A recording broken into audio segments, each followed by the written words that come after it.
चंद्रयान-3 का विक्रम लैंडर जब से चांद की सतह पर लैंडिंग किया है, तब से लेकर अब तक चांद की दुनिया के भयानक खुलासे कर रहा है। लैंडिंग के बाद चंद्रयान-3 ने भेजी चांद की पहली वीडियो और तस्वीर। दिखा चांद के दक्षिणी ध्रुव का ऐसा खौफनाक मंजर। अगले 14 दिनों तक चांद पर घूमते हुए चंद्रयान करने वाला है बड़ा कमाल। इसरो का यह मेगा प्लान देखकर दुनिया भर की स्पेस एजेंसीज हैरान हो गई है। दोस्तों, चांद की कक्षा में पहुंचने से लेकर आज तक इसरो के चंद्रयान-3 ने हर रोज लगभग नई तस्वीरें और वीडियो भेजा है। और क्या आप जानते हैं कि रूस का लूना 25 जिस दिन क्रैश कर गया, उस दिन भी लूना के स्थित की दुर्लभ तस्वीरें साझा की थी, जिसमें चंद्रमा का वह फोरसाइट दिख रहा था जिससे धरती पर बैठकर किसी भी टेलीस्कोप से नहीं देखा जा सकता। लेकिन इस वक्त की सबसे बड़ी खबर यह है कि चंद्रयान-3 चंद्रमा की सतह पर सफलतापूर्वक लैंड कर चुका है, जिसके तुरंत बाद उसने अपने अंदर लगे एडवांस हाई क्वालिटी कैमरा की मदद से चांद के दक्षिणी ध्रुव की पहली झलक कैप्चर कर ली है।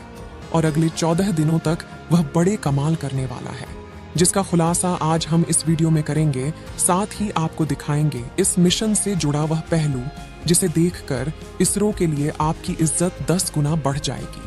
तो देखिए इस वीडियो को अंत तक। दोस्तों, 14 जुलाई को पृथ्वी से चांद के लिए रवाना हुआ चंद्रयान-3 ने इतिहास रच दिया है, जब उसने 23 अगस्त की शाम चांद के साउथ पोल पर लैंडिंग किया, जहां आज तक दुनिया का कोई देश नहीं पहुंच पाया।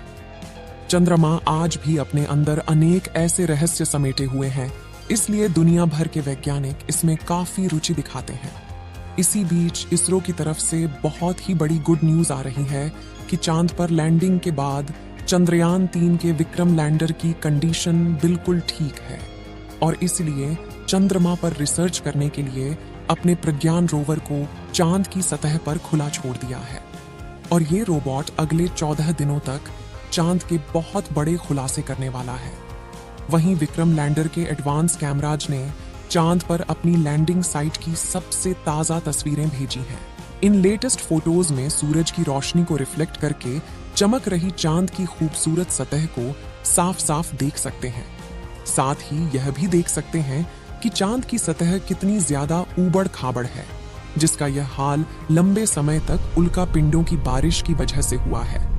वहीं लैंडिंग से ठीक पहले विक्रम लैंडर पर लगे लैंडर पोजीशन डिटेक्शन कैमरों ने चांद की कई कमाल की फोटोज खींची थी। और इसरो द्वारा शेयर की गई इन तस्वीरों में आपको कुछ नाम लिखकर दिखाई दे रहे होंगे, क्योंकि चंद्रमा पर मौजूद बड़े बड़े इम्प्लांट फ्लैट है जो यहां से तो हमें केवल कद्दू की तरह दिखाई दे रहे हैं। लेकिन चौंकाने वाली बात यह है कि इन्हीं रहस्यमय गड्ढों के नीचे 1-2 किलोग्राम नहीं, बल्कि पूरे 10 करोड़ टन पानी मौजूद हो सकता है और कई बेशकीमती खनिजों का भंडार हो सकता है, जिसका रिसर्च करने के लिए विक्रम ने अपने प्रज्ञान रोवर को रवाना कर दिया है। तो चंद्रयान-3 के रिसर्च मिशन के ऑब्जेक्टिव क्या है और ये अपने रिसर्च के दौरान चांद के किन किन रहस्यों से पर्दा उठाने वाला है, जिससे नासा और रूस को भी जलन होने लगी है। आइए जानते हैं दोस्तों। विक्रम लैंडर पर कोई चार्ज नहीं लगेगा, यानी कि लैंडिंग के बाद अब वो अपनी जगह पर खड़ा होकर चंद्रमा पर सर्च करेगा, जिससे यह चांद के पतले वातावरण के अंदर मौजूद प्लाज्मा पार्टिकल जारी करेगा। दिन और रात में चंद्रमा की सतह के बदलते तापमान की जांच करेगा, अपनी लैंडिंग साइट के आसपास आने वाले भूकंप की गति और तीव्रता की स्टडी करेगा और सतह के नीचे लेजर फेंक कर सरफेस एलिमेंट्स की जांच करेगा, जिसके लिए इसके अंदर 4 पेलोड उपकरण लगाए गए हैं। जबकि चंद्रयान-3 का प्रज्ञान रोवर अपने टायर्स की मदद के चलते हुए चांद के दूर दराज इलाकों की तरफ रवाना हो चुका है और चलते चलते इसने इसरो को भी चांद का डेटा भेजना शुरू कर दिया है। आपको बता दें कि प्रज्ञान रोवर में लेजर इंडक्टेड ब्रेकडाउन स्पेक्ट्रोमीटर और अल्फा पार्टिकल एक्सरे स्पेक्ट्रोमीटर जैसे 2 पेलोड उपकरण लगाए गए हैं, जो कि लेजर की मदद से चांद की सतह के अंदर तक जाएंगे और सतह के नीचे मौजूद पानी का पता लगाएंगे। साथ ही यह चांद की मिट्टी और चट्टानों में मौजूद मैग्नीशियम, एल्युमिनियम, क्रोमियम और सिलिकॉन जैसी कीमती खनिजों को भी खोज निकालेंगे और इस रहस्यों से पर्दा उठाएंगे कि आखिर जान के अंदर क्या छुपा हुआ है। यानी अगर अपने इस मिशन में विक्रम लैंडर और प्रज्ञान रोवर ने चांद पर किसी कीमती खनिज या पानी का भंडार खोज लिया, तो यह इतना बड़ा कामयाबी होगा कि भविष्य में जब भी चांद का नाम लिया जाएगा तो इसके साथ ही इसरो और भारत का नाम भी जोड़ा जाएगा। आपको बता दें कि रिसर्च मिशन चांद के वे लूनर दिन होते हैं जो कि पृथ्वी के 14 दिनों के बराबर है, जिसके बाद चंद्रयान 3 का विक्रम लैंडर और प्रज्ञान रोवर अपने आप निष्क्रिय हो जाएंगे और सदियों तक चांद की सतह पर खड़े होकर भारत के नाम का ठप्पा लगा देंगे। ऐसा इसीलिए क्योंकि इसरो ने वापस लाने का कोई प्लान नहीं बनाया है। वहीं इसे सिर्फ दिन के वक्त ही काम करने के लिए डिजाइन किया गया है, यानी 14 दिन के बाद जब विक्रम लैंडर की लैंडिंग साइट पर अगले 14 दिन के लिए रात होगी, तब इसके सोलर पैनल चार्ज नहीं हो पाएंगे और धीरे धीरे इसके सभी उपकरण बंद हो जाएंगे।